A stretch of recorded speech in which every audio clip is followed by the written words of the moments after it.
इनकी एज इस टाइम 31 साल की है। तो इनका अपना ही मन था कि मैं स्कूल में जाऊं। हमने 55 साल जो ज़िंदगी के गुजारे वो समझ लो एक पिक्चर थी जो ख़त्म हो गई। ये रेशमी जुल्फ़ें, ये शरबती आँखें। राधे राधे, मैं हूँ सौरभ। भगवान श्री कृष्ण की क्रीड़ा स्थली वृंदावन में भक्ति के अनेकों अनेक रूप देखने को मिलते हैं। आज हम आपको एक ऐसे रूप को दिखाने जा रहे हैं ना आपने कभी देखा होगा ना आपने कभी सुना होगा। वो हैं भगवान लड्डू गोपाल जो पढ़ने के लिए आते हैं। कहाँ पढ़ने के लिए आते हैं और क्यों पढ़ने के लिए आते हैं, आइए बात करते हैं। राधे राधे। राधे राधे। मैम क्या नाम है आपका? मेरा नाम दीपिका शर्मा है और अभी मैं यहाँ की कोऑर्डिनेटर हूँ। और ये जो हमारे गोपाल जी हैं इनका नाम मुच्चू गोपाल है और ये हमारे यहाँ 4 साल से पढ़ रहे हैं। बस ये जो हमारा पैंडेमिक टाइम चल रहा था कोरोना का, उस टाइम पर ये नहीं आए थे और जब इनका एडमिशन हुआ था 4 साल पहले, ये इनके पिताजी हैं, ये इनको यहाँ लेकर आए थे। तो फिर हमारे जो रूपा बाबा हैं उनके कहने पर और इनके खुद के जागृत करने पर इनका एडमिशन हुआ हमारे यहाँ। मैं खुद शॉक्ड थी कि हम कितने भाग्यशाली हैं कि हमें अपने इस विद्यालय में इन साधारण बच्चों के साथ एक अद्वितीय अविलक्षण प्रतिभा के धनी हमारे मुच्चू गोपाल को पढ़ाने का भी मौका मिलेगा। डेली आते हैं पढ़ने के लिए? जी, ये डेली आते हैं और सभी बच्चों के साथ आराम से पढ़ते हैं? सभी बच्चों के साथ बहुत आराम से पढ़ते हैं और इनका जन्मदिन भी यहाँ बहुत धूमधाम से मनाया जाता है। तो पहले भी इनका जन्मदिन मनाया गया, बहुत धूमधाम से मनाया था जी। देखिए अब बात करते हैं इनके पिताजी से। जी राधे राधे। राधे राधे जी। क्या नाम है आपका? मेरा नाम राम गोपाल तिवारी है। तिवारी जी ये बताइए क्या मन में भाव था जब आपने लड्डू गोपाल जी लिए थे? इनकी एज इस टाइम 31 साल की है। तो इनका अपना ही मन था कि मैं स्कूल में जाऊं। तो 4 साल पहले इन्होंने मुझे प्रेरित किया स्कूल जाने के लिए। तो ऐसे स्कूल में कोई मिलता नहीं था। तो इस कोन में हम बैठे तो एक माता जी ने कहा, बात चल रही थी, वो कहते चलो मैं चलती हूँ। वो यहाँ पे किसी टाइम में टीचर थी 20 साल पहले। तो वो हमें लेके सीमांत सर जहाँ प्रिंसिपल थे उनके पास आ गए। वे उनसे चलो उनसे बोलते हैं। तो हमने प्रिंसिपल जी से बात की, मैं भैया इसकी एडमिशन करानी है, जो आपका स्कूल का चार्ज है वो ले लीजिए। कहता बाबा इनका आधार कार्ड कहाँ से लाएंगे, जाति प्रमाण पत्र कहाँ से लाएंगे, वो सब कागज पूरे करने पड़ेंगे तब जाके एडमिशन होगा। मैं क्या भाई ये चीज़ें तो तुम ही उपलब्ध करा सकोगे, हम कैसे कराएं। कहता बाबा ऐसे नहीं बिठा पाएंगे, हम मीटिंग में प्रपोजल रख दूंगा, अगर उन्होंने मान लिया तो पढ़ाएंगे, नहीं तो नहीं। तो हमें सोच के बाहर आ गए। हमें पता ही नहीं था जो इस स्कूल के मालिक हैं रूपा बाबा, वो हमारे लाला के पास रोज़ इस्कॉन मंदिर में मिलते हैं। हम बाहर निकले, रूपा बाबा आ गए, वो इसको देख के रुक गए। उन्होंने दंडवत प्रणाम किया, मेरे से पूछा बाबा कैसे आए हो। मैं क्या भैया ये लाला पढ़ने के लिए आया था, प्रिंसिपल साहब कहते हैं एडमिशन नहीं। कौन कहता नहीं होगा, चलो मेरे साथ। तो प्रिंसिपल साहब को उन्होंने बार बुलाया, आप इसको क्लास में बिठा के आओ। आज 4 साल हो गए वो ही बिठा के कहते इसको। तो आपको कैसे पता पड़ी कि ये पढ़ने की कह रहे हैं आपसे?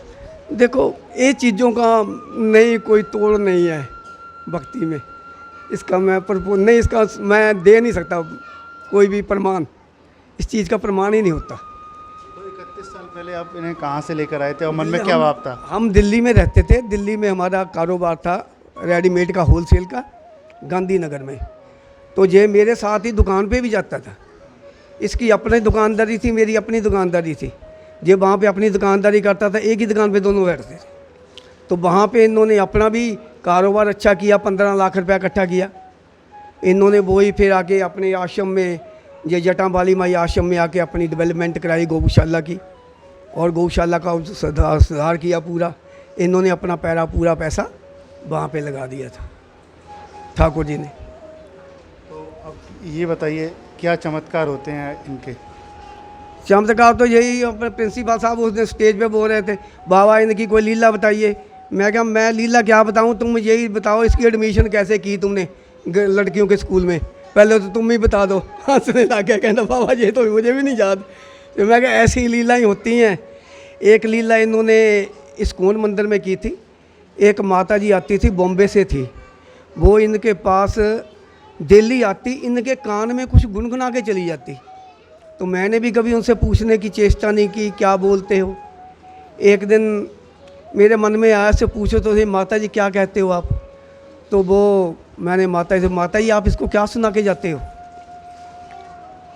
हंसने लग गए। मैं कहा माता जी कोई बात नहीं, कोई भक्ति की बात को होगी को तो आप बना के जाते हो। उसका जवाब सुन के मुझे बड़ी हैरानी हुई।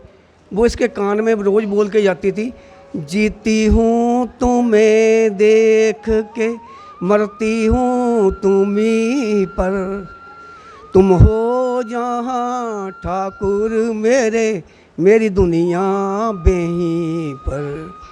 वो रोज़ इसको ये गाना सुना के जाती थी। तो मेरे मन में आया, मैं कहा एक दिन इसकी भक्ति किसी न किसी दिन रंग लाएगी। तो मैंने उसको कहा बेटा इसका एक न एक दिन तुम्हें जवाब जरूर आएगा, किसी दिन भी आए। तो 6 महीने बाद वो उसको जवाब आया। वो एक दिन हंसती हुई आई, पैर छू के भागने लगी। मैं कहा बैठो सही बेटा। नहीं नहीं बाबा मैं बताओ तो सही क्या हुआ। कहती आज मेरी तपस्या सफल हो गई। कैसे। कहती यही गाना मेरे घर पे जाके रिपीट करके आ गया मुझे। ये पुष्पांजलि की बात है, दूर की नहीं है। तो मेरे घर पे रिपीट करके ये गाना मुझे सुना के आ गया। आज मेरी तपस्या सफल हो गई। उसके बाद कम ही दिखी है वो मुझे, पता नहीं कहाँ गई अब।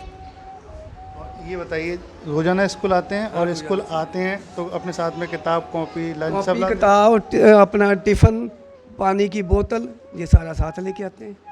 इनके पेपर भी हुए हैं, आपको पेपर भी दिखा देता हूँ।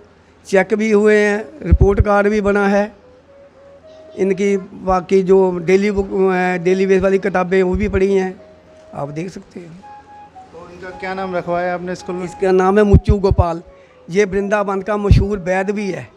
किसी टाइम 5 साल एक दवाई देते रहे हर बुधवार को सुखधाम आश्रम बलराम बाबा के। तो यही दवाई बांटते थे। हर महीने 500 मरीज होता था इनके पास। उनके अपने डॉक्टर जो थे वो 5 दिन बैठते थे। 6ठे दिन कोई डॉक्टर नहीं बैठता था, सिर्फ गोपाल मुच्चू ही होता था। और 10 आदमी नीचे कर्मचारी होते थे दवाइयाँ देने वाले। मरीज होता था 500 से 700। आप वहाँ जाकर उनसे पूछ सकते हो। अब हमने कोरोना के काल के बीच में आके दवाई बंद कर दी, नहीं तो 3 साल दवाई चलती रही। किस चीज़ की दवाई देते थे? हर तरह की दवाई का कुछ भी हो। उनके लोगों में ये दिमाग में फंस चुका था कि हम गोपाल से दवाई ले रहे हैं, ठीक हो रहे हैं बस। आप इन्हें क्या मानते हैं? ये तो मेरा बेटा ही है जी। मैंने कोई भगवान माना ही नहीं, ना पूजा की है कभी, ना जोत जगाई, ना कभी पूजा वगैरह जोत वगैरह हमने कभी नहीं की। इसको नज़र उतार देते हैं और कुछ नहीं करते। तो जहाँ जाते हैं आप वहाँ इन्हें साथ में ले जाते हैं? ब्रज छोड़ना ही बंद कर दिया जी। अब वृंदावन में किसी के घर नहीं जाना, ना वृंदावन का किसी से खाना, बस यही कर रखा जी। लाला सारा दिन भाई इसके साथ ही। सिर्फ बरसाना जाते हैं साल में 2-3 बार। इसके 2 त्यौहार तो बरसाना के पक्के हैं, एक हरियाली तीज का और एक करवा चौथ का। ये त्यौहार देने बरसाना में जाते हैं। और इन्हें खाने में क्या पसंद है? खाने में पसंद इनकी रबड़ी और मतलब कि हर चीज़ जो भी घर में बनता है सबको प्रसिद्ध नहीं, जो इच्छा हो तो वहाँ। कभी गोविंदा में चले जाते हैं, इस्कॉन में वहाँ बैठ जाते हैं इसको खाने के लिए, कभी कुछ कभी कुछ। तो आप जहाँ भी जाते हैं ये माला झोली करते हुए साथ में इन्हें घूमते? यही तो है इसका आनंद। बस हमने 55 साल जो ज़िंदगी के गुजारे वो समझ लो एक पिक्चर थी जो ख़त्म हो गई। ये जो 6-7 साल से हम आनंद ले रहे हैं वृंदावन का, इसका मुकाबला नहीं है। समझ लो ज़िंदगी का एंड है, इसके बाद कुछ दिखाई नहीं देता, इसके बाद भी कुछ है नहीं। तो घर पे भी आप पढ़ाते हैं ना? हाँ, घर पे होमवर्क भी करता है। और ये खुद गीता का लेक्चर दिया है, लेकिन रोज़ मेरे से गीता सुनेगा एक अध्याय, जैसे भूल चुका हो जे। जैसे रोज़ एक अध्याय इसको गीता का सुनाना पड़ता डेली। और भजन सुनाते हुए? ना हिंदी गाने सुन लेता, ये भजन नहीं सुनता। गाने सुनते हैं? ये अलग टाइप का ठाकुर है। आपके और भी बच्चे होंगे? हमारा एक लड़का एक लड़की है। लड़का स्कूल में सर्विस करता है, लड़की की शादी हो चुकी है। तो हमें अपने बच्चों को पढ़ाने में इतना आनंद नहीं आया जितना ये 5 साल से आनंद आ रहा। तो ब्रज में कैसे आगे, कैसे लगन लग गई आपको ब्रज में इन्हें ले आने? ब्रज की लगन तो 20-22 साल पहले जो हमारे कमरे मिल गए थे हमें ठाकुर जी, इसने ले लिए थे आने के लिए। इसने ही पहले इंतजाम कर रखा था। बस 7 साल से फिर कारोबार ड्रॉप करके फिर यहाँ पे शिफ्ट हो गए। अब 7 साल से यहीं पे। आप स्कूल जब लाते हैं तो किस चीज़ से लेके आते हैं, कैसे लेके आते हैं? ई रिक्शा स्कूल की लगी हुई है, सुबह 10 बजे ई रिक्शा गेट पे आ जाती है, इनको लेके शाम दोपहर को 1:45 छुट्टी होती है, वे लेके चले जाते हैं। हमारे अपने बच्चे संसारिक कभी हमें स्टेज पे नहीं लेके गए। ये बच्चा है जो हमें स्टेज पे लेके गया नाम दरवाने के लिए। इसकी मैं आपको फ़ोटो दिखाऊंगा, फर्स्ट प्राइज़ स्कूल का लेते हुए। मतलब संसारिक में कुछ भी नहीं है, मैं ये अंदाज़ा लगा बस समझ लो। हम उसको अपने बच्चे को भी बच्चा नहीं मानते, बस एक ही है हमारा ये। आप पढ़ा लिखा के इन्हें क्या बनाना चाहते हैं? पढ़ा लिखा नहीं, ये सिर्फ यहाँ पे एक गोपियों की वजह से आ रहा। ये पढ़ने का तो एक बहाना है। ये इन गोपियों के साथ बैठे ये बच्चे भी कोई ऋषि मुनि होंगे, ऐसा किसी स्कूल में भी नहीं आपको मिलेगा ठाकर उनके बीच में बैठा हुआ। इसका मतलब इनके भी कोई भाग्य है और आप लोगों के भाग्य जो जहाँ पहुँचे हैं। देखो कोई ना कोई तो रिलेशन है ना इसके साथ, आप कहाँ जाते हो नहीं जाते, तो ये सब इनका रिलेशन का ही चक्कर है। इसको इनसे प्यार है, आ रहा, इनके साथ ही बैठता है, इनके साथ ही खाता है, इनके साथ ही बोलता है, हंसता। बच्चों को पूछो ना, इस बच्चे से पूछते हैं स्कूल का काम करके आया, तुझे याद किया आज? तो ऐसे बच्चे ये भगवान का रूप है बच्चे, इनको पता ही नहीं दुनिया का। तो इनके साथ बैठता है। ये 3rd क्लास में चला गया लेकिन बैठता है इसी क्लास में। पेपर इसके 3rd क्लास के होंगे अब की, लेकिन बैठेगा इनके साथ ही। तैयारी भी कराते होंगे पेपर के समय? पूरी मैडम ही तैयारी करा देती है इनकी। कोई भजन कोई सुनाना चाहते हो आप? नहीं, मुझे आता ही नहीं भजन। ये कौन सा गाना सुनते हैं? मैं तो इसको जब भी स्टेज पे जाता हूँ बच्चे की तौर पे सुनाता हूँ। इसकी जुल्फ़ें पकड़ के गाता हूँ। ये रेशमी जुल्फ़ें, ये शरबती आँखें, इन्हें देख कर जी रहे हैं सभी। यही देखने के लिए बिहारी जी के मंदिर में लोग जाते हैं, बस वो ही ये है। राधे राधे। राधे राधे। देखिए अब तक हमारे साथ रहे ये भक्त जिनका कहना है कि इनके जीवन में लड्डू गोपाल ने कई चमत्कार किए और 31 साल से ये इन्हें अपने पास रख रहे हैं और इन्हें स्कूल भी यहाँ पर वृंदावन में पढ़ाने के लिए लाते हैं।